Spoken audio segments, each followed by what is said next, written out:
Guys, 1.8 to 2 kilos na skipjack or gulyasan.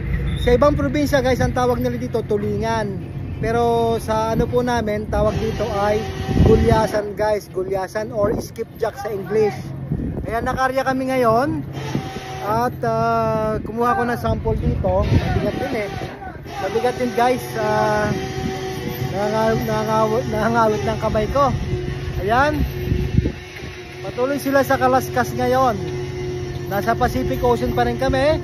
Nagbalik na nga po ang yung kasimahang isda sa laot. Kaya eto, may huli tayo ngayon.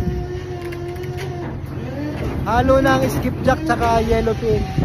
Halo same sizes sila nahuhuli dito. Magandang size na to guys.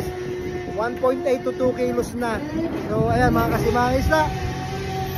Salamat po sa ating almost 500,000 followers na tayo. Baka pag nagka-signal kami, baka nasa 500,000 plus na yung ating Facebook followers. At saka sa YouTube channel natin, nasa 58,000 na siguro guys. Maraming salamat. Ito ang gulyasan. Gulyasan, skipjack guys.